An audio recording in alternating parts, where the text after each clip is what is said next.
നമസ്കാരം. നമ്മളൊക്കെ ജീവിതത്തിൽ ഭാഗ്യപരീക്ഷണത്തിന് മുതിരുന്നവരാണ്. പലതരം ഭാഗ്യപരീക്ഷണങ്ങൾ നമ്മൾ മുതിരാറുണ്ട്. അതിലൊന്നാണ് ലോട്ടറി. ലോട്ടറി എടുക്കുന്നതിനെ പ്രോത്സാഹിപ്പിക്കുകയില്ല. എന്നാൽ ഒരു തവണയെങ്കിലും ഒരു ചെറിയ തുകയ്ക്ക് ലോട്ടറി എടുക്കാം എന്ന് വിചാരിക്കുന്നവരുണ്ട്.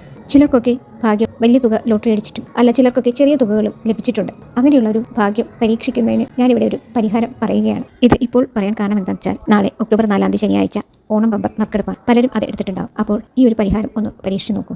അതിനായിട്ട് ചെറിയ കാര്യങ്ങളെ നമുക്ക് വേണ്ടു. ഒരു ചെറിയ മൺപാത്രത്തിലോ ഇല്ലെങ്കിൽ ഒരു ഗ്ലാസ് ബൗളിലോ, ചെറിയൊരു ഗ്ലാസ് ബൗളിലോ നിങ്ങൾ എടുത്തു വെച്ച ലോട്ടറി എടുത്ത് അതിനകത്ത് വെക്കുക. അതിൻ്റെ പുറത്തായിട്ട് നിങ്ങളുടെ എല്ലാ വീടുകളിലും കാണും മണി പ്ലാന്റ്. മണി പ്ലാന്റ് നിങ്ങൾക്ക് എല്ലാവർക്കും അറിയാമല്ലോ. പണത്തെ കാന്തം പോലെ ആകർഷിക്കാൻ ഈ ഒരു ചെടിക്ക് കഴിവുണ്ട്. അതിൻ്റെ ഇല പറിച്ചെടുത്ത് നല്ലോണം കഴുകി തുറച്ചതിന് ശേഷം അതിൻ്റെ മുകളിലായിട്ട് കുറച്ച് പച്ചരി, കുറച്ച് അരിമണികൾ, ഒരു 2-3 അത്രയും തന്നെ മതി, അരിമണികൾ കൂടി അതിൻ്റെ മുകളിലേക്ക് വയ്ക്കുക. അതിന് മുകളിലായിട്ട് ചുവന്ന പുഷ്പങ്ങൾ എന്തെങ്കിലും, ചെറിയ ഏതെങ്കിലും തെറ്റിയിലയോ 2 ഇതൾ പൂവ് കൂടി അതിൽ മുകളിലായിട്ട് വെക്കുക. എന്നിട്ട് നിങ്ങളിത് പൂജാമുറിയിൽ സൂക്ഷിക്കാവുന്നതാണ്. ഇനി പൂജാമുറിയിൽ സൂക്ഷിക്കാൻ കഴിഞ്ഞില്ലെങ്കിൽ മറ്റെവിടെ വേണമെങ്കിലും സൂക്ഷിക്കാം. ഏത് ലോട്ടറി എടുക്കുമ്പോഴും നിങ്ങൾക്കിത് വിശ്വാസത്തോടു കൂടി പരീക്ഷിച്ച് നോക്കാവുന്നതാണ്.